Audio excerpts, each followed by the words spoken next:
How you all?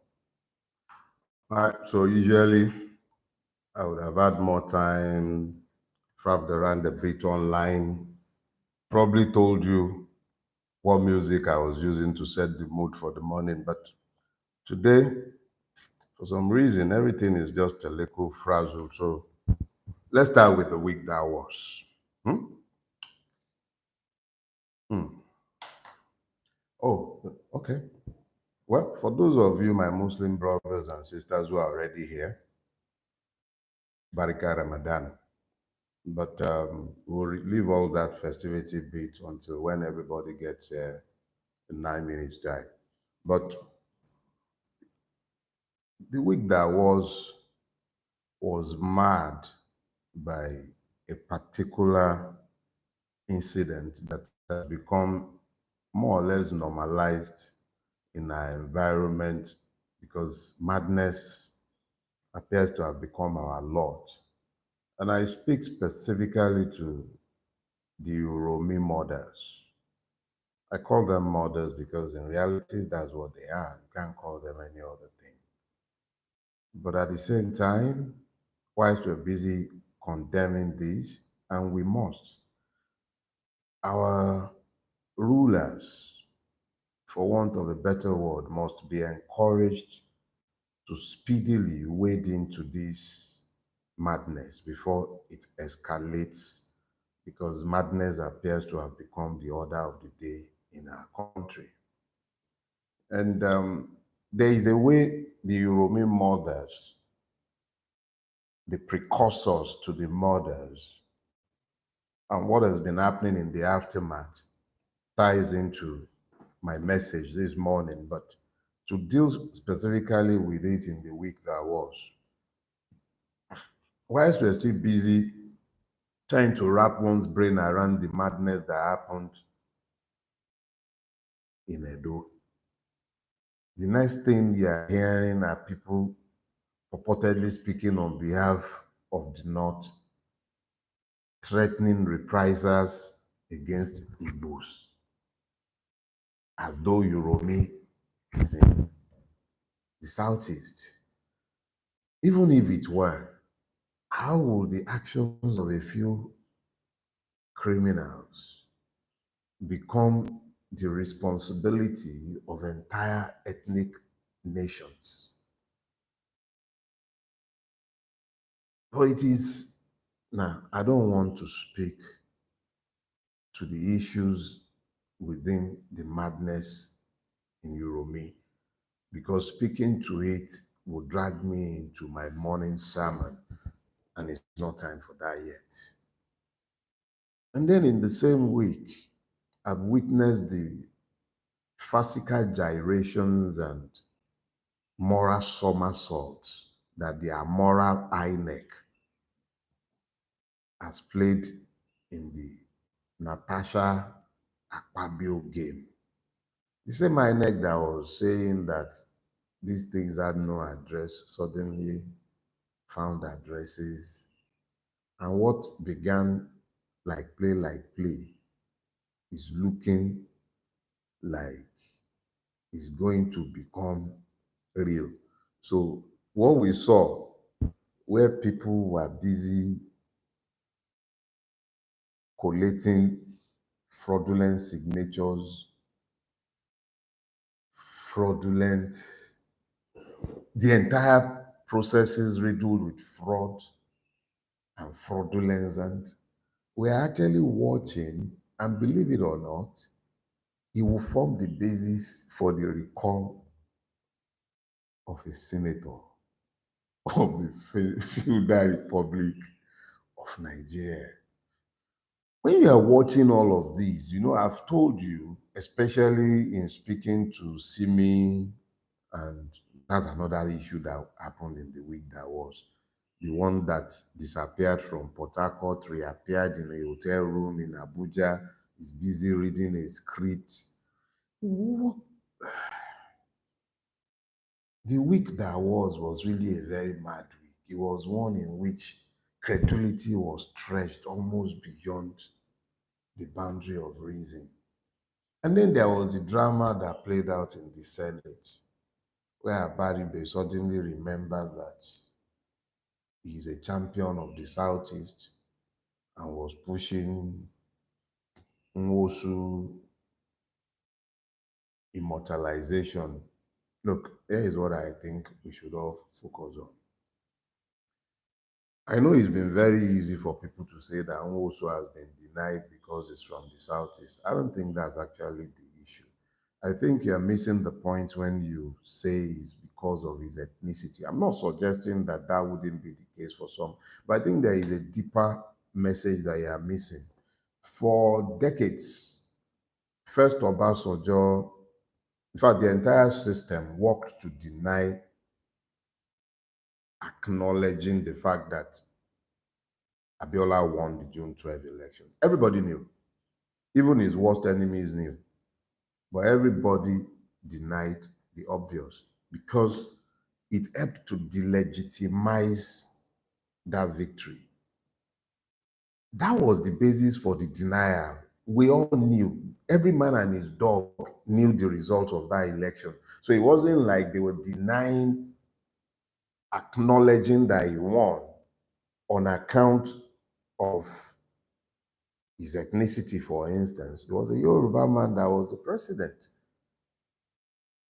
Obasanjo could have done exactly what was done 20 something years later. He could have, but you see, the problem is if they held up these standards, then they are forced to live up to those standards. So be careful not to get distracted. The only reason they did not and could not have immortalized the man is because he rebukes the system that has brought them about. Understand it and don't get distracted by these, their childish games of ethnicities and the rest. It's just a game of distraction. When a system that recognizes fairness is ever installed in Nigeria, then people like Nwosu would be properly recognized and deified. But a society that is reinforced by the mutual lies of, they may hate themselves. Get this clear. They may hate themselves, but they are united in an understanding that they mustn't set good standards for you. Because if they set these standards, you begin to ask questions. If this man conducted elections in 1993 and is being deified after the most fraudulent election and judicial process to enthrone a president, you will then begin to demand a process as transparent as the one that the man evolved and that we are all acclaiming. But that democracy is not accommodating of free and fair elections. And that is why you don't see any one of the ones that are preparing to run in 2027 talking about electoral reform so that they might empower you. The problem is that they must not empower you and they must not give you totems that you will demand that they live up to. So that is the problem with Nwosu. You got that? Let's be clear. Now I still got like maybe a few seconds, so let me speak to something that was very funny last week. So I spoke, or shall I say, tweeted in defense of Chidi, and then they all went mad. I don't mind you guys going crazy on me. See, the thing is, I live in the future that you are destroying today. I see the effect of the things that you are doing now and the ones you did yesterday. I see the effects in the future because I live in the future. You live in the now and you forget tomorrow. I live in tomorrow and I see the destruction you're wreaking today. Because I see the destructions, I can't keep quiet, right? So I hate bigotry. Let's be clear about that. But before there was a GD, there were multiple agbayas, omode shares, people who took it upon themselves to weaponize hatred. That was the week that was. This is a brand new week. And in this new week, I want us to speak to the subject, the original criminals. Good morning again, everybody. And Ramadan Kareem to you, my Muslim brothers and sisters. Don't worry, I know you guys are not mothering any rams, so I'm not getting any ram from you at this time. But it is nice to know that I'm going to be seeing my Muslim friends who have gone incognito since Ramadan began. It's good to have you all back. God bless you all. All right, so this week is that what I have found. Let me clarify something. I found that knowledge is revelatory in nature. Just when you thought you had finished speaking to an issue, you find that speaking to that issue brings you to the knowledge and realization of associated issues. So the truth becomes more like a ball of wool. As you pull on it, comes out. You find more. So today I want us to speak to the original criminal. You know, we spoke to shadow criminals last week. This week, I will be going back to my Yoruba roots for my scripture this morning. I use this proverb a lot of times. I've pondered it for years, and each time I've pondered it, pretty much like that ball of wool thread. It keeps coming. So, what I want to talk to, Yorubas will say that ìlú tí kò sí òfin, ẹ̀ṣẹ̀ kò sí níbẹ̀. I'm sure you've heard me say that several times. What it says is that a land devoid of laws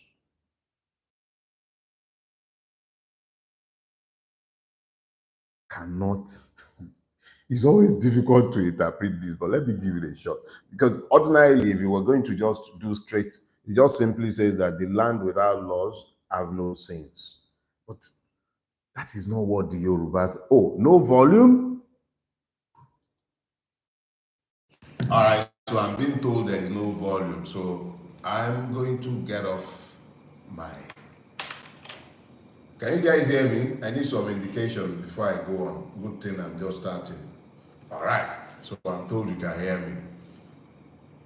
Okay, okay, perfect. So I'll walk without the mics that somebody said that, I saw that online, so, well, it's okay, no problem. So here is the thing. Yorubas will say, ìlú tí kò sí òfin, ẹ̀ṣẹ̀ kò sí. A land devoid of laws is also devoid of sins. But this is and would be anatemic to the Yoruba worldview. The Yorubas have all kind of sets of rules and taboos and laws, do's and don'ts by which they regulate their daily lives. They would make sure, all right, so they would make sure at all points in time that whatever it was, there was a set of rules that governed it. Within the home, there were sets of rules governing how people related with each other. Within the society, there were rules by which people related with each other. Within the farms, there were rules. The way you would even be able to place your broom, the way you eat, the times you eat, the kind of things you can eat and when you can eat them. Yorubas had extremely regimented, rule-based societies. So how could they possibly be speaking about ìlú tí kò sófin, a land devoid of rules? It was impossible for the Yorubas to have ever been speaking to a place devoid of rules. So every time I have sat down over the years from my childhood, from when I'd learned that proverb, hearing it from my grandparents, from seeing the kind of rules by which we lived, it had always seemed like a contradiction, and I'd often wondered exactly what do they mean. But keep that proverb in mind. We'll come back to it. We need to travel a little deeper. But that proverb, keep it in mind. Who is a criminal? Because I'm talking about the original criminal. Who is the criminal? Now, I believe that if you go into any dictionary, it will tell you that a criminal is a person who has committed a crime. But it would also tell you that it is a person who has been convicted. You've got two. A person who has committed a crime and a person who has been convicted. So it is not necessarily the convicted person that you hold to be a criminal, but the person who you have witnessed serially committing crimes is equally a criminal. So when I speak about criminals, I should know. After all, I've been in prison. Yes, I spent 20 days in prison, not in detention, in prison. I have met criminals, people who have been convicted of their crimes. I also met a whole lot of people and shared space with them and fellowship with them who swore that they committed no crimes, or at least not the ones that they were charged with, and whose stories I verily believe. So they were in prison, but they were not criminals. But there were also criminals who are already in prison. But who are the original criminals? Because I wasn't speaking to those ones. But before you can speak to who the original criminals are, let's ask ourselves, what are laws? It's very simple. If you say, ask what laws are, you speak about laws, you speak about bylaws, you speak about constitution, you speak about these and any set of rules that governs a people, system of rules by which a people or a country or community recognizes, those laws that recognize as regulating the actions of their members and which they may enforce by the imposition of penalties and or sanctions. Those are laws. But there are two critical elements when you're talking about laws. The society recognizes these to be laws. That's the first one. Second, it may, as a society, enforce those laws. So there are two aspects to this. There is a law in Nigeria, at least on our statute books, on bigamy, which means that you may not marry more than one wife. But even your chief justices have married more than one wife. But we have a way of shading the meaning. And how do we shade the meaning? It's simple.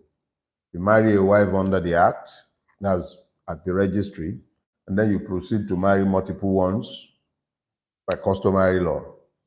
Nobody can pass that law beyond that. But that is what it is at the end of the day. So the society does not recognize the validity of that law, and because we do not recognize the validity of that law, it has never held. Oh, no smoking in public spaces.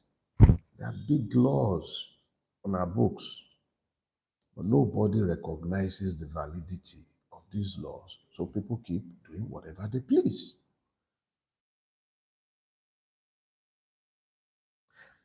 And then you talk about may enforce. Let me share one with you. So you're right there at the traffic light, especially in Lagos. I don't know about other states. I live in Lagos. I can only speak to that. Everywhere in Lagos, no exception, wherever you are. So you're driving, and then you came to a traffic light, and you stopped at the traffic light. The next thing you know, that guy driving the commercial bus, he circles right there in front of you. Last mile is there. Lawma self did there. The police is standing right there. And the guy zooms off, goes to the bus stop right next to the last mile guy, and he picks his passenger and he continues. Meanwhile, you are at the traffic light. God forbid that that light was yellow when you moved. The same last mile official, the same policeman will grab you. So who is the criminal? Because, you know, when the question comes and you begin to ask, who are the criminals? I tell you that the problem we have is that we have all become as criminals. The original criminals are drawn from within the society in which we live because our norms have collapsed as a people. For laws to be laws, the people must recognize these laws as laws. And then the laws must be even-handedly enforced for it to be valid in a society governed by law. So if you are asking who the original criminals are, it's me and you, all of us. But some people in every society are the ones that are structured to carry the law. So here is where we go. Your policemen are criminals. Let me explain myself. In Yoruba, the word olopa means the bearer of staff. What staff does the person bear? The staff of the king's authority, a staff of office. So when he bears this insignia and he goes to a place, he pronounces the king's word and he is called Olokpa, Olokpa Oba. Right? Now, if the person is Olokpa, but the person who bears the Opa, the signal of the authority of the law, is himself unrestrained by the law, because the law does not grant a power that it also does not restrain. When the law grants you a power, it sets the limits of the powers that it has granted so that the power may not be abused. Power corrupts. That is the totality of the purpose of power. So when the law and every society breeds power, so when the law grants a power, it also sets the guardrails by which that power is exercised. So when a person takes power by law, quote and unquote, whether the process had been subverted or not, but this power is taken by law, the power is equally limited by law, except the criminality that governs the electoral process is not allowed to end with the electoral process and has been carried over into the governing system. When criminality is now carried over into the governing system, the rulers become as criminals because they are not bridled by law.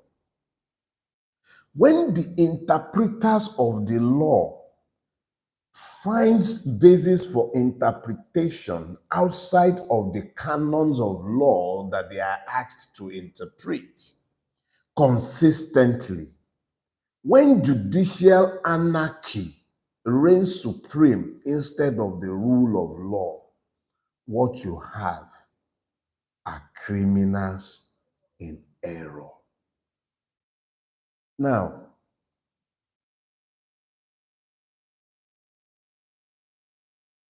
when the gatekeepers of public morality become criminal themselves, how do they become criminal?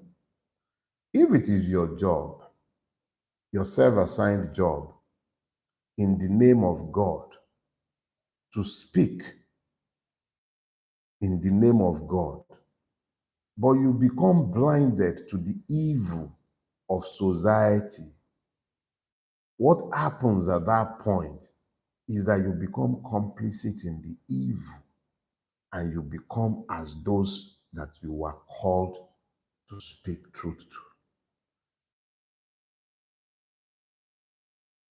to.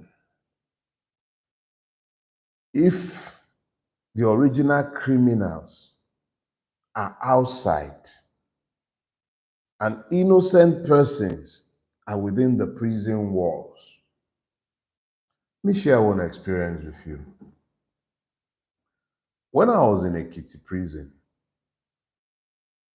there was, in fact, most of the people in the prison, a prison built for about 250 people had over 800 inmates. Well over 500 of those inmates were awaiting trial. And the bulk of them were in prison using, they came to prison by virtue of a process known in Ekiti magistrate court as Form K. Once the police prosecutor files a case before a magistrate in Ekiti and he files a Form K, that Form K is asking the magistrate to send that person to prison for at least 1 month. There is nothing anybody can do to move a bail application that 90-something% of the magistrates were not interested in hearing. Once the police came with a Form K, that person was going to prison for at least 1 month. That is the kind of judicial system, law enforcement system that we have evolved. And we speak at any level to a society that is devoid of criminals? How? Let me remind you. The executive, your governors, your local government chairmen, before you start talking about your presidents, they profit from the insecurity.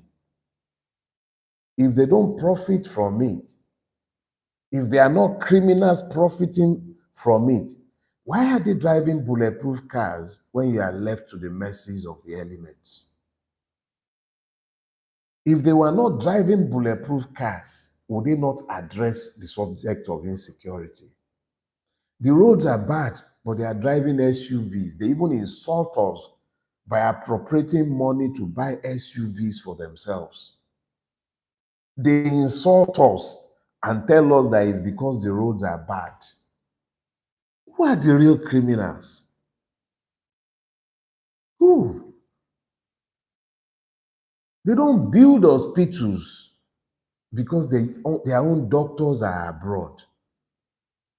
And why would they build any hospitals when they don't care about me and you? And we're still talking about criminals in prison?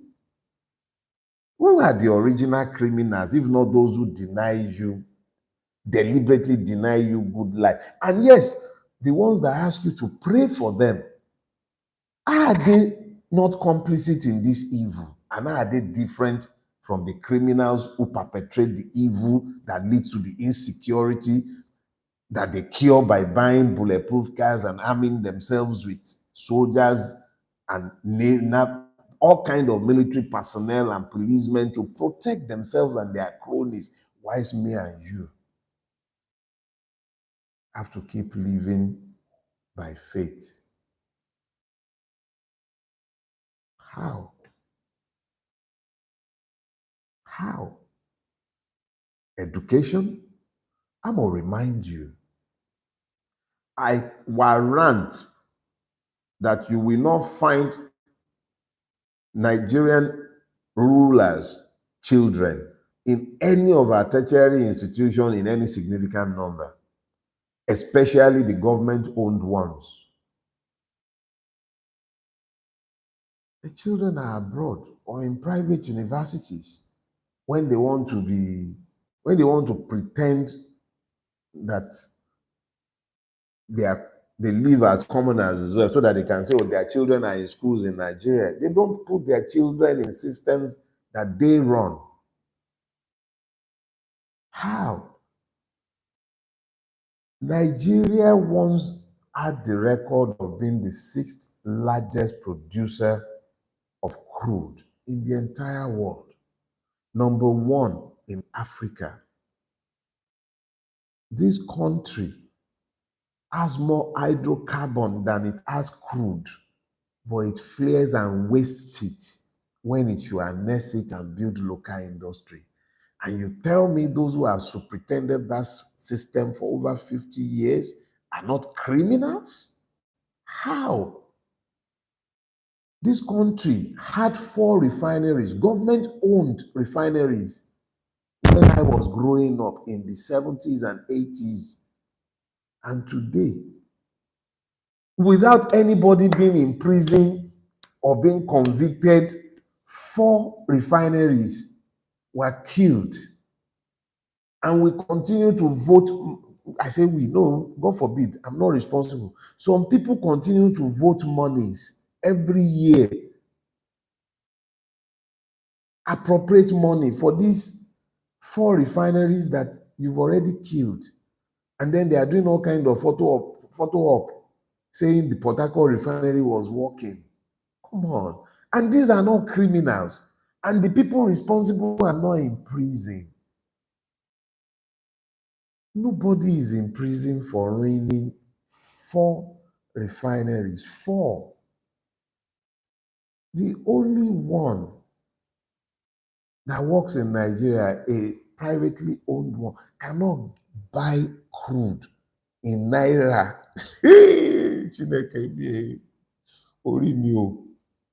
What kind of people are ruining our country? What is going on? And we're still talking about criminals in prison? What about all these criminals that are living in plain sight? How? We're importing food. How? Look, before the white man ever darkened these shores, for you to be a man in this part of the world, by the time you are said to be a man, you would have conquered hunger. You would have a roof over your head. You would have learned one skill or the other, but you would have a self-sustaining life. But today, we have evolved a society where somebody went to university and became a truck pusher, and we don't have enough teachers.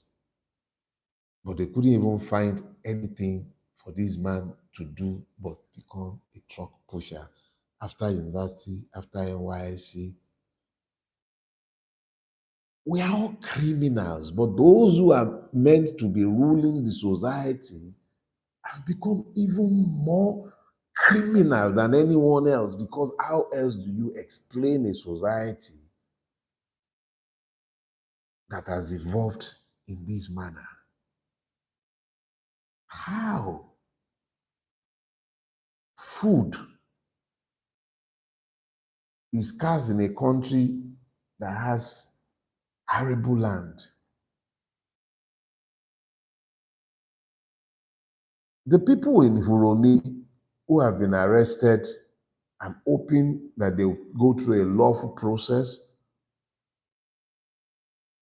But even when they might have been convicted for the murders of these persons, have we examined the original criminals in that situation? What created a state of affair where the people lived in so much fear of their fellow human beings and have evolved a process of demonization that the Fulani person or the northern person who was bearing any form of arms, be they licensed or not, are fit for killing? Something evolved that society. Something made this normal. The rulers had failed in their primary duty to protect the people. They failed in protecting the people, and the people returned to the original state of nature where life is short, nasty, and brutish. The state failed. Before those people got to the point where they became so fearful of a northern person in their terrain, how many Fulani marauders have they had to cope with when the state had turned the blind eye? What did the state do to help explain that it is not every person of northern origin that should be considered a threat? What did the state do? And when I'm talking state, I'm not just talking about government. I'm talking about the traditional rulers. I'm not talking about the state government alone. What about the federal government that controls all the security apparatus? What did it ever do? And I'm not talking about Bulaba alone, especially during the Buhari years when impunity of all manners were tolerated by the Fulani marauders. And these were not even Nigerian Fulanis. These were largely imported ones brought in because of politics, and you're asking who the original criminals are. The original criminals are in your corridors of powers, and the persons in prisons are largely victims of their criminality. That is the point I am making to you. And the situation is even now worse when you get into the prison and you see the way the prisoners are treated. You know at that point that the state itself is the criminal. Any entity that would keep human beings in the conditions that Nigerians are kept in what they call prisons, and in fact, they lie and call them, what's that nonsense? Please, correctional. It corrects nothing. There is nothing to correct. Even the officers themselves are not different from the victims they are meant to watch over, because the officers are themselves victims of the system. How do you correct somebody you can't even feed to keep alive? And you're asking who the original criminals are? Original criminals? The original criminals are staring right back at you in the mirror because you've tolerated this evil. The original criminals are staring right back at you. Every time you look in the mirror, you're seeing the criminals. But the biggest criminals of all, they're the ones sat in judgment. They're the ones sat in the government house. They're the ones meant to enforce the laws. They are the original criminals. We have evolved a society that functions on the back of abnormalities. Original criminals. I was speaking to the Nwosu thing a little earlier on, and I will use that to round it up. Here is the thing. You saw them refusing to recognize Humphrey Nwosu. And a lot of you fell for the error of thinking it was about ethnicity. It has nothing to do with ethnicity. If it was about ethnicity, state governments in the Southeast could have set the ball rolling by immortalizing him.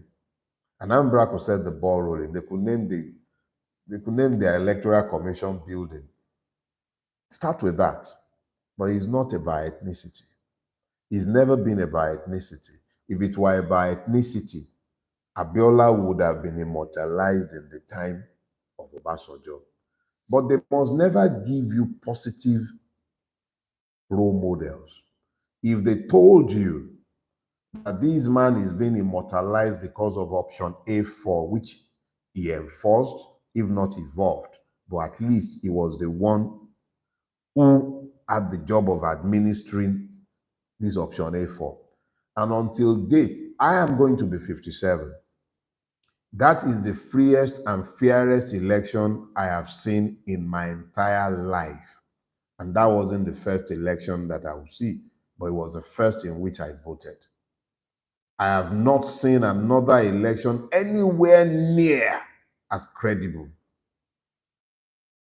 How do you then expect these products of fraud and fraudulence, whether that be of the judicial process or be that of the electoral system?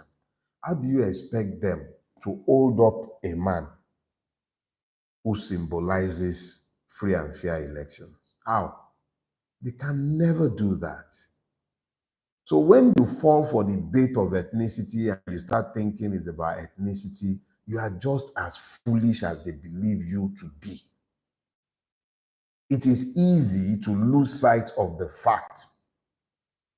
Obasanjo is not only a Yoruba man, he's from the same town as Abiola. He resisted ever allowing them to recognize June 12th. I know as a fact, and you can ask people of my generation, when Abacha was going to take over in November 1993, at least 100 people were killed on Ikorodu Road alone, and they remain buried in unmarked graves till today. Obasanjo took power just 6 years later. 6 years later, in spite of his complicity in the June 12th debacle, he couldn't find the grace. He could never find the grace to immortalize the victims because they could not afford to allow the people to understand the powers that they have. In immortalizing Abiola, it would have been deifying the power of the people's vote. How could he do that when he was preparing for a tsunami of 2003? It would have been rank hypocrisy. So he couldn't do it, and he didn't do it. And for years, it was resisted.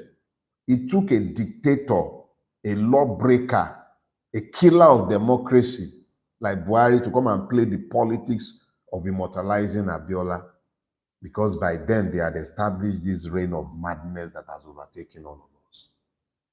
Let us be clear. The real criminals are closer to home. It's me and you, and it is our rulers. We are the original criminals. We tolerated these.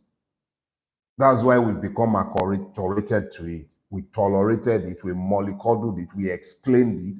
You are sat in churches where they are lying to you as I speak to you right now. And in spite of the fact that you have been busy fasting yourselves, you are dieting, most of you. You are dieting because, in fact, some of you, you were dieting all through the Ramadan because you were busy pursuing the path of the monafik right there whilst you were fasting.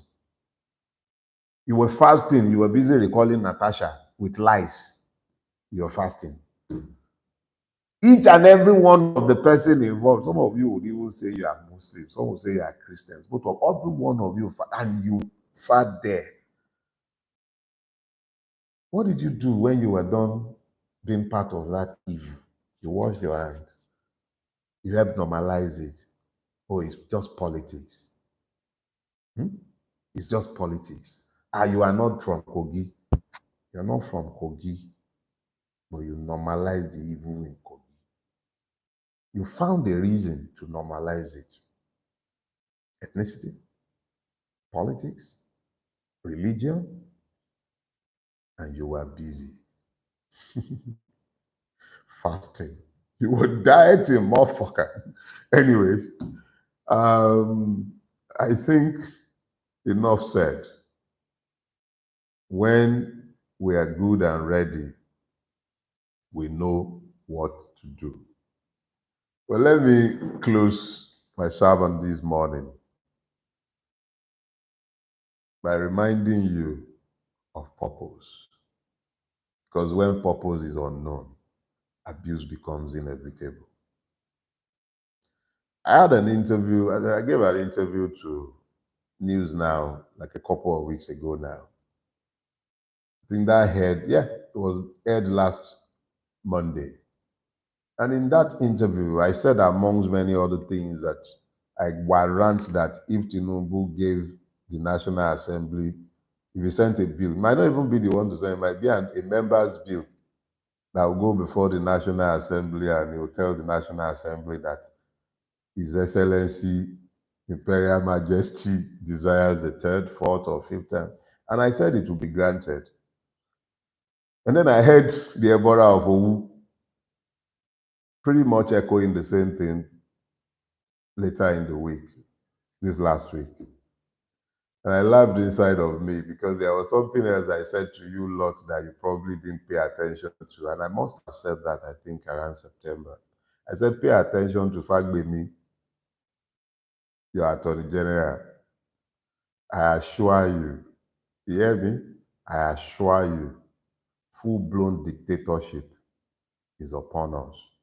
I don't know for how much longer the likes of me will be tolerated before they will find a way, one way or the other, whether using the same criminal system as they have done before, or maybe this time around they will find more ingenious ways. I don't know how long they will tolerate the likes of me, but I assure you, we're already in a full-blown dictatorship. It masquerades as a democracy, but it is not. This is a criminal empire now, full-blown one. For some of us, we have resolved. We're not going nowhere. You hear me? But be prepared. Don't be fooled.